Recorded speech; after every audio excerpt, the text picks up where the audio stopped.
Hello and welcome to our Tips and Techniques videos. I'm Mark Biasotti and we are currently in our advanced modeling episodes. And over the next 30 minutes or so, we'll be exploring how you can increase your skills using some of SolidWorks' more advanced features so that you can be more productive and create higher quality models. So whether you're a seasoned SolidWorks user or a beginner, we think that you'll learn something new in this series. For your convenience, we've listed the topics in the YouTube description that we'll be covering in today's episode, along with a timestamp for each topic in the video. Feel free to skip ahead to any tip or point you want to learn more about. This series is being brought to you by Spanner Product Development, a product development company dedicated to creating positive impact in the world, merging innovation, sustainability, and responsibility to bring meaningful experiences to life for over hundreds of clients. If you want to learn more about what Spanner has to offer, stop by our website at spannerpd.com or email us at hello@spannerpd.com. Now let's get started with this episode of our Advanced Modeling episodes. Hello and welcome to our SolidWorks Tips and Techniques video series. This is episode 27, Sub-D Modeling Part 2, and this is part 2 of a two-part series started with episode 26, part 1, and if you hadn't caught that episode, you might want to go back and take a look at that before you view this episode. We are just going to continue with modeling our Sub-D mouse and finish up this episode with tweaking the Sub-D surface and taking a look at how to finish off the rest of the details on the mouse. So we're just going to get started right now. So now that we have our alignment, let's just turn off our reference surfaces. We no longer really need them. Hide those. And let's turn on our references to our sketches. So if we go here into references, I'm going to start with my left view. And again, let's just make sure that we have transparency set and go to the right view. And then again, I'll probably speed the video up because there's going to be a lot of tweaking here. But basically what I'm doing is I'm just starting to align it better to my sketch views. And once I have that done, then we'll slow it down again and show a few other things.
Okay, so with some tweaking and getting it closer to where I want it to be, a few other things to keep in mind.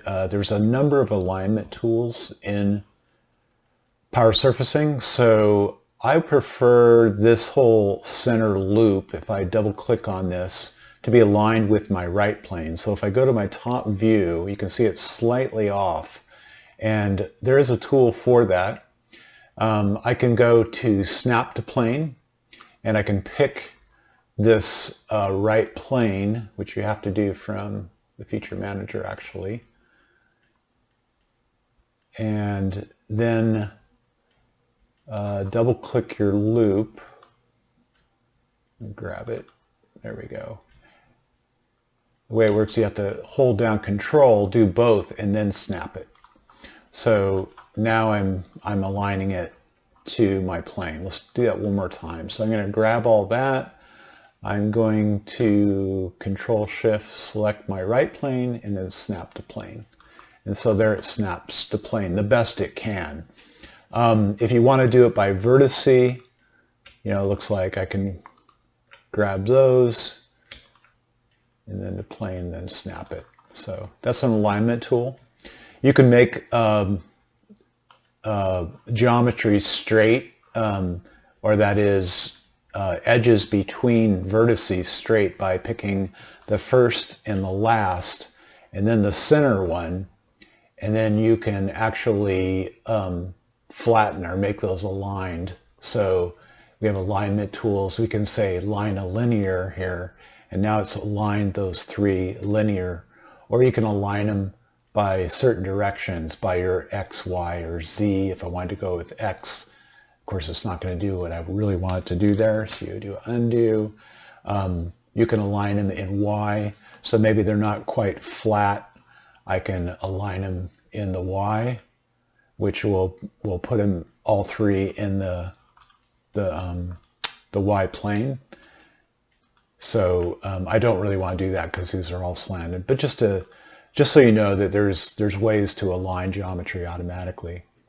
So at this point, my attention is going to really turn towards the rear of the mouse, where we want a really high level of continuity here, and I have to do some tweaking on some of these points and planes. And that's why I created this rear dome surface as kind of a visualization of how to move these and tweak these points around. You can see as I move, I see the dome is protruding through. That is my SolidWorks surface dome protruding through. So that means I need to slightly pull up this point here. Another real helper is visualization. So if we turn on things like zebra and especially HDR, we can see reflections. We can also put in our curvature, which I don't think I have in my ribbon here. Let me go see if I can find it. Go to Tools, Power Surfacing, I believe, Shader Display, and Curvature. So curvature will start to show us where we have higher rates of curvature than not. And you can see that right here I have a kind of a bump out. And if I interactively move on that, then I can adjust it. So this is probably a good time to talk about triad orientation. You can see that right now, by default, the triad aligns to my global XYZ. If I want it to be in a different orientation, I can go over here and align it to different ways of my model. So if I align it by this particular command, this orients it to my screen, and that's really useful if you just want to move around XY to your screen, or you can move it to the geometry itself, and you can see now it's aligned normal to that vertice at that face of the sub D. And so as I start to pull in and out, I can start to use my curvature to really understand how to get some better continuity of curvature in that area. Another thing that is useful for me is just like a little trick is a lot of times I'll like to align my geometry to be straight in my screen view. So at times I'll just pick the geometry and then just do a scale on it. And as I do a scale on it, it straightens it. Now you can't see it very well in that view. Let's say if I did it here on this geometry, you can see that it's straightening all of those with the exception of that, but that's because that has a constraint to the SolidWorks geometry. So those are little tricks that I like to use. Again, if we hold down our Alt key and we kind of rotate our view, and then we pick the first and last, let's pick this one, and then our intermediary ones. Then we can align it linearly or flatten it in the Z. That's not what I want to do. Let's try aligning it linearly. So that gets a little bit better result of linearity between those. Of course, it could be tweaking it in other ways that you don't want to. So you have to go back and make sure that you're going to be pulling out to some of your references here where you want them to be. So that's a little bit on tweaking. I'm going to probably speed up the video and do a bit more tweaking here to get this to where I want it to be. And then we'll move on to the next section.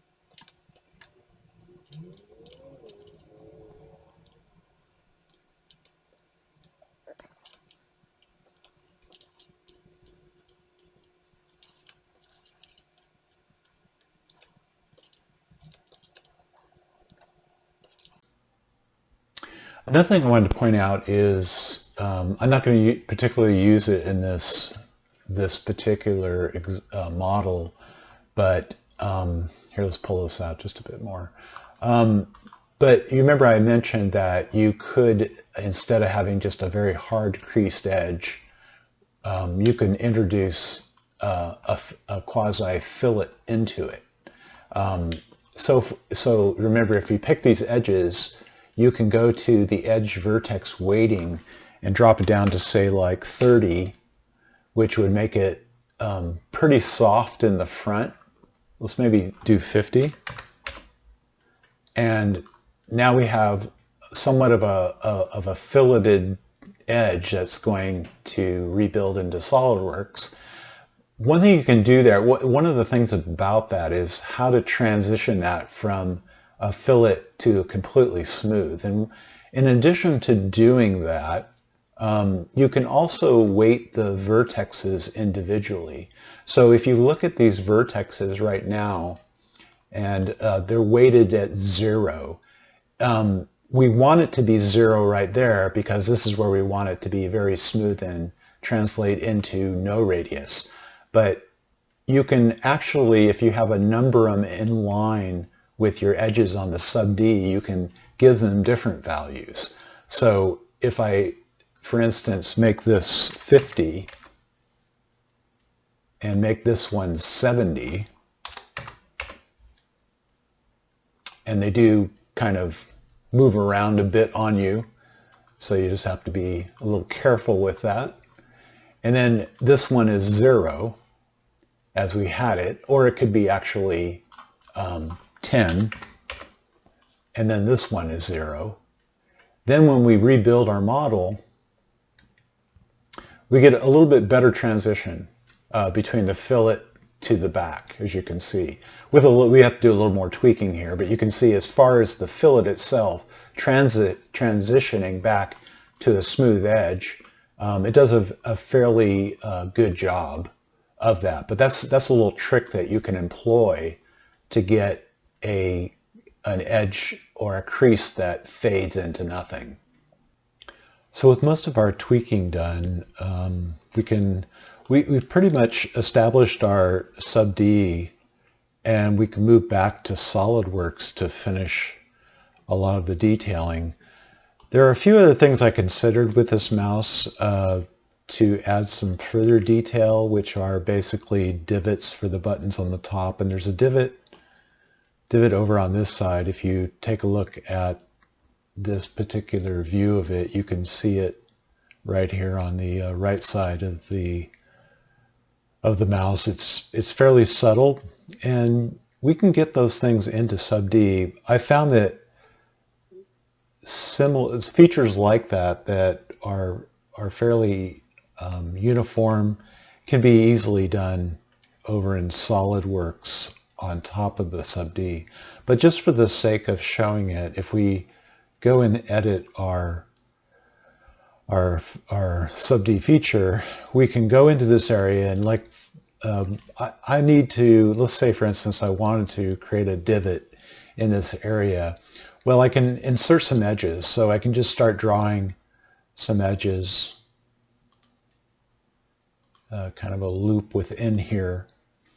And if we go back and visualize it, so I've just inserted a new loop that created 4 new faces here, and I can go in now and take this vertice and kind of dive it in. If I want to, I can create an additional loop around here.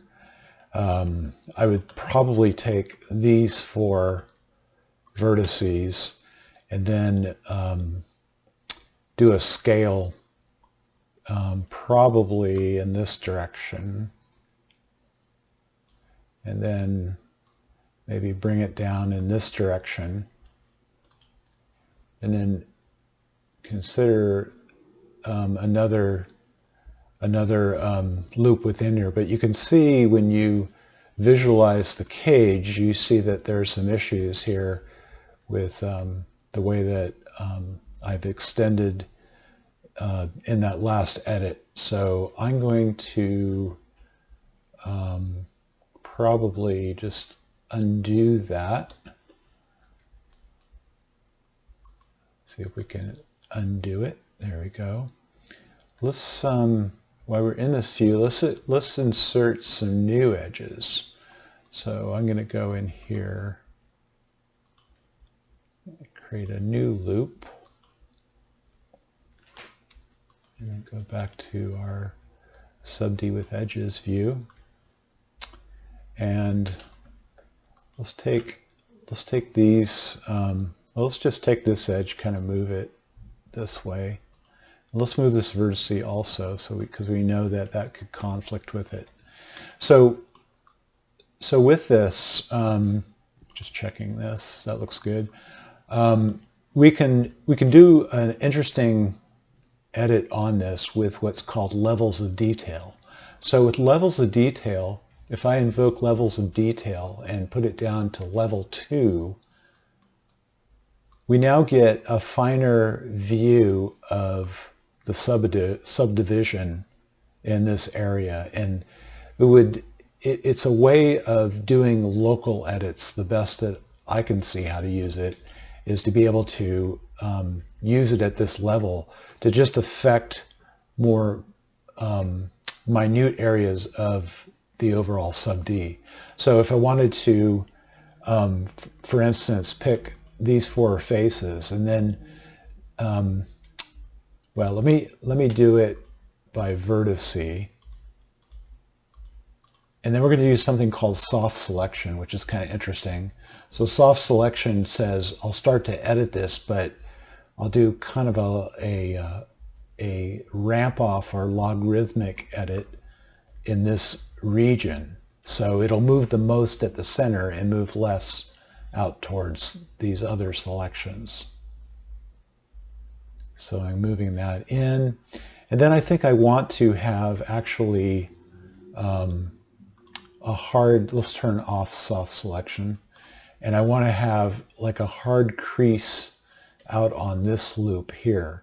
So I'm going to, let's go back to this mode. I'm going to try to pick this loop of edges, not that way, but this way. Well, I can't do it because of levels of detail, I suspect.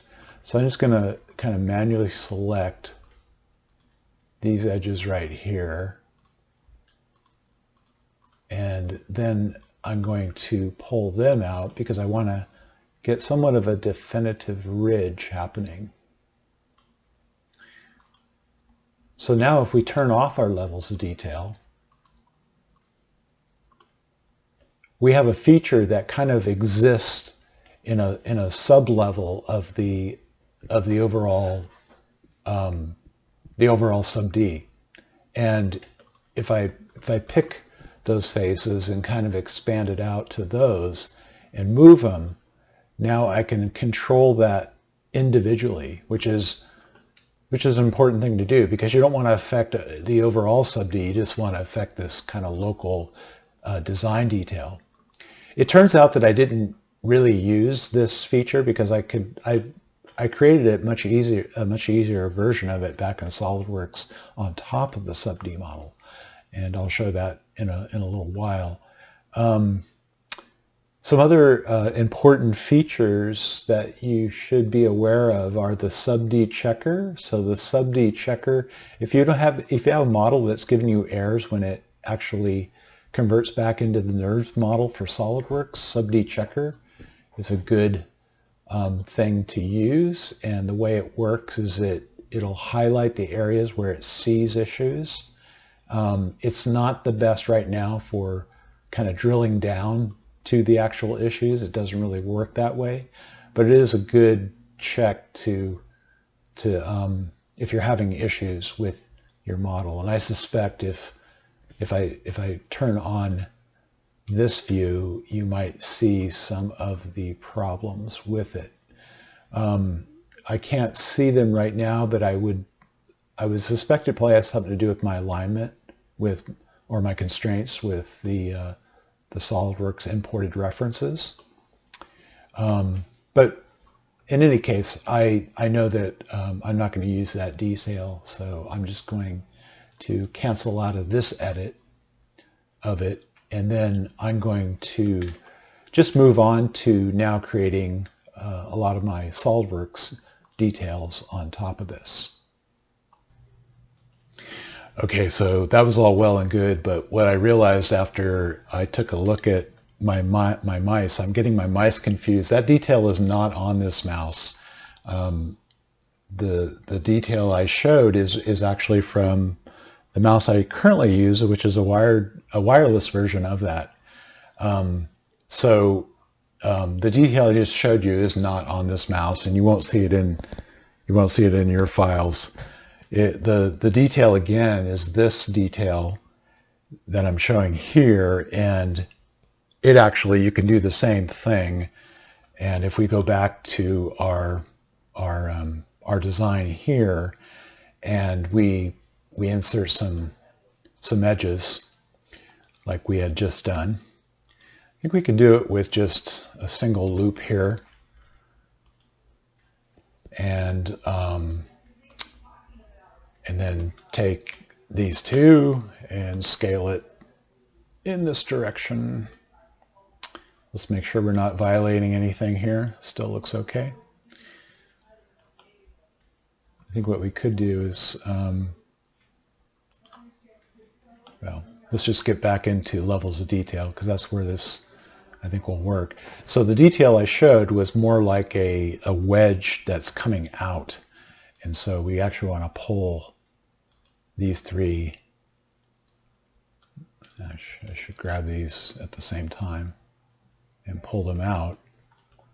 And this would be a good candidate for, instead of going into levels of detail and tweaking on individuals, would be to actually grab all four of these edges and introduce a crease in it. So that is, weight it fully, and then work to kind of make it work better for our design. And again, I think the way to do this would be to perhaps kind of partially weight it. So we're going to select those again. Instead of 100%, let's make it like 50%. And then also work with the weighting of the vertices, and right there we can make that 50, but that might be a little too pronounced. Let's make it more like 20. And then we can make these ones 10.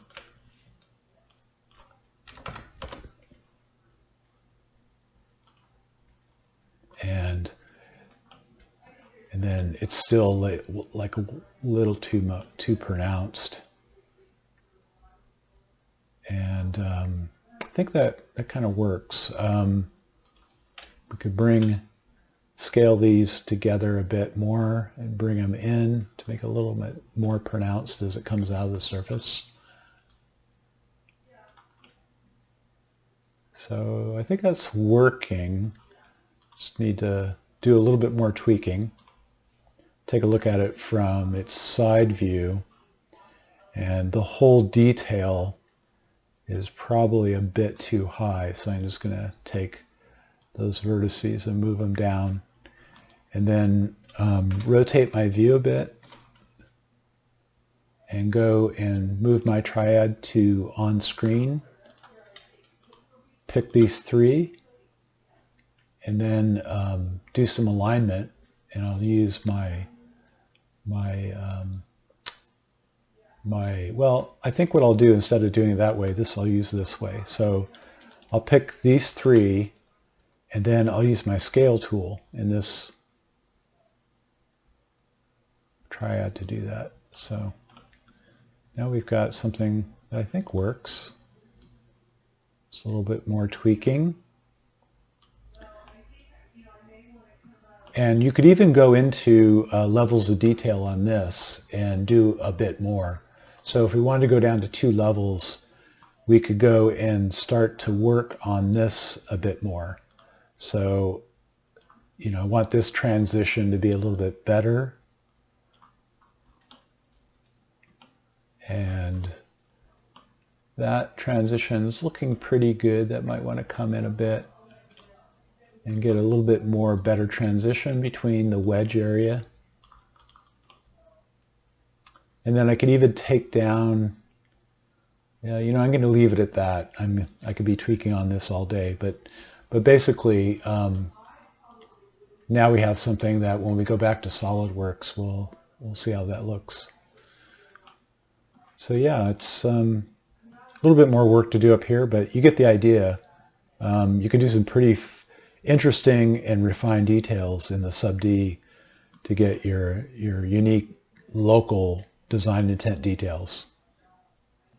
Now we're done with the sub-D. I'll walk you through some of the other features on this mouse that finish it up using just your regular SolidWorks features. So I have folders here for each of them. This one is basically excuse me, what I've done here is I just created a surface up front here where it was a little cleaner.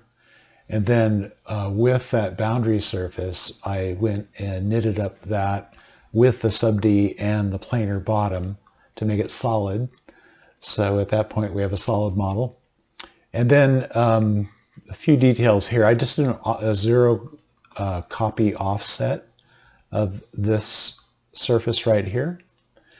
And the reason for that is I want to just eliminate the edge that occurs between the two right here. So I do a replace, so I'm taking that copy above it and just doing a replace to replace this face with that copied surface. And then there's still a remnant line left, and I can now just delete that face right there and clean it up. So that's what that's about. And as we move down, we have the fillets that occur in these areas here. And if you remember, I said I wasn't going to try to create these fillets in the sub-D because I knew that they would not be able to shell, or the SolidWorks sheller would not understand that sub-D surface in that region and be able to offset it. So what I did was to basically do split lines in these rear areas here, delete those faces, and then apply my variable fillet on both sides, both the left and right side. And then, as you're probably familiar with this technique, the atomic bomb fillet allows me to do that when there was that single vertex here. And with that now I can just fill those in tangent. And if we look at it without the tangent edges visible, we get a pretty good transition there. So that's what that's about. The next area would be to do the button divot areas. And so these are concaved areas for the left and right mouse button regions. And they're pretty easily accomplished. They're basically, let me turn on my tangent visible edges again. So I basically just split out and deleted these faces here with a sketch from the top plane, and then created boundary surfaces there. But the difference is I've introduced these sketches midway through that create the concave or concavity for both these areas. And so with a boundary surface, I can take and use the existing edges of the split faces and then introduce that sketch in the middle, and then actually assign curvature to the beginning and ends, and curvature or tangency to the sides. The way that made that happen is that the actual sketch that's being used there in the interim part of the surface is actually tangent to these surfaces, but with a very, very small fillet. So that's pretty straightforward. And I do the other side, and then I knit them together.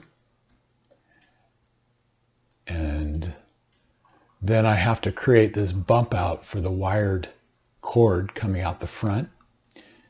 And then once those are done, we have enough to actually do our shell in the appropriate area. Right here. Has an error on it, but it looks okay inside, or a warning, I should say. So the bottom, the next scope of work is to actually split out the bottom part from the shell, because these are two different parts.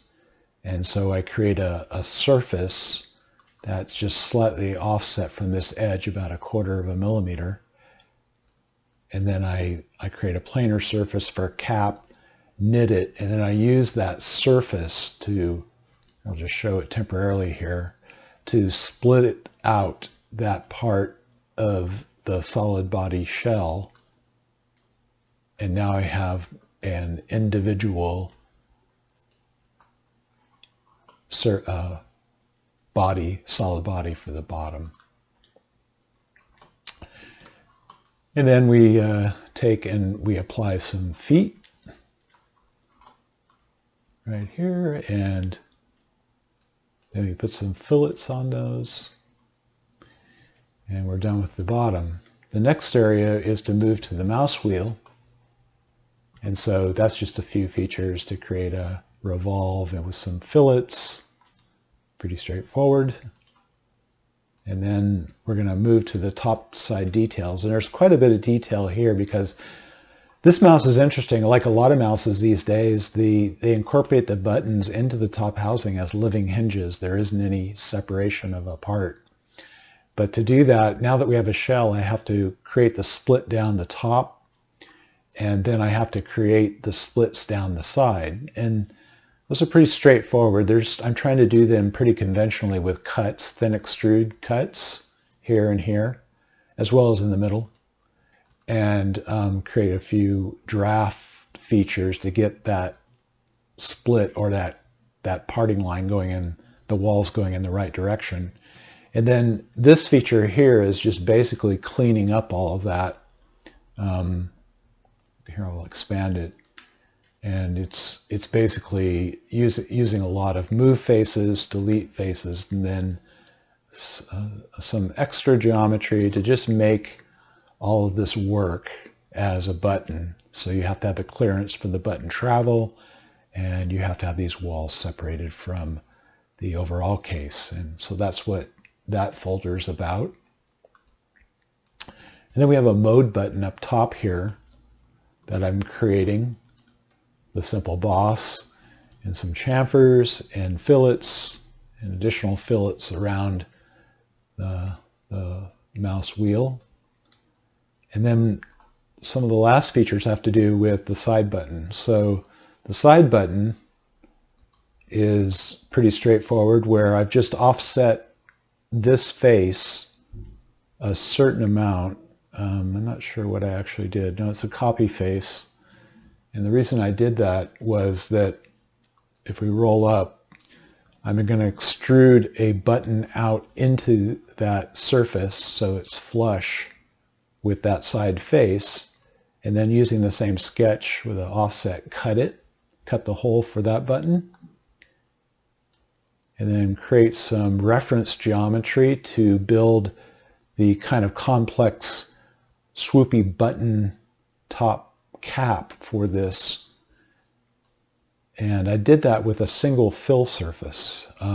If I show it here, you can see that I've been able to use, with some sketches, both in this direction and in this direction, to build a single fill surface with those as constraint curves, and using the outer boundary of that button to get that kind of dimpled two button region area. And then, as I like to do a lot, I'm just taking that surface and replacing it with the one under it, right there. Let's hide that surface. There we go. Okay, so I have that. Then just a few more to just do the cut between the two buttons, add fillets, and now we have our side button detail. And then some final fillets up front, right here. Just doing a fillet up front and putting a split in there for some of the cosmetic, the metallic band that comes down. And then the wired cord. There's a few features for that, to add it and make a little return for the bottom to capture it. And that's pretty much the mouse. And you can see that if we make any changes to the sub D, these features will survive. They might dangle and they might have to do some repair, but the power feature being here in the tree makes it so that you can work with all of your other features in SolidWorks and work with editing the power feature and get parametrics on the rest of it. And it being placed in the tree there allows you to do that. One thing I didn't mention in my intro in the last episode about sub-D modeling is that it's very time consuming. And also there's a deep learning curve, because the way you're modeling in sub-D is very, very different than the way that you would do solid modeling or even surface modeling. It's almost like dissecting an atom and understanding the nuclei and all of the parts that make up that sub-D. And you have to understand how to correctly subdivide it and how to avoid extraordinary points. And so there's a lot of learned knowledge that just comes by practice.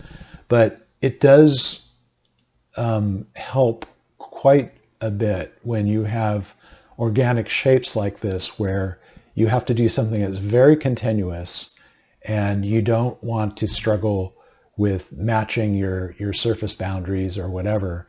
It really helps. So having this as a tool to do these kind of shapes is quite invaluable. And so I hope that this is a good session for you to learn this. I know a lot of you don't have sub-D modeling capability and you don't have power surfacing. I will provide these models, and you can use the trial version of power surfacing to see how I've done this, and then practice on your own. even if you don't have power surfacing and I'll have these models available, you will be able to take a look at all of these other features. You just won't be able to edit the power feature. So there's a lot more that I could cover with power surfacing, but I just concentrated on the features that were really valuable to create this shape. I didn't talk about mirroring. When you have symmetrical designs, you can turn on mirror, and anything you do on one side of the mirror plane will affect on the other side. That's really powerful. I didn't talk a lot about subdivision. I didn't talk about bridging, but those are all things that are used depending on what shape you're coming up with. And I think I hit on the basics that if you're interested in exploring it more, you can go off and do that on your own. So I hope that helped, and I think I'm going to wrap it up now and not make it too long. And maybe in the future I will do another webcast that goes in depth on another challenging consumer product design. Okay, that's it for now. Thanks for tuning in to today's episode. We hope what you've learned has been informative and can help you to better use some of SolidWorks' advanced features. You'll see in the YouTube description a link to example models used in today's video. Feel free to download it, and you can explore these techniques at your own leisure. Also, we'd love to hear from you, so consider emailing me at the address you see here on the screen. If you need help on your design project or just want to know more about us, stop by our website at spannerpd.com or email us at hello@spannerpd.com. Take care, and I'll see you in the next episode.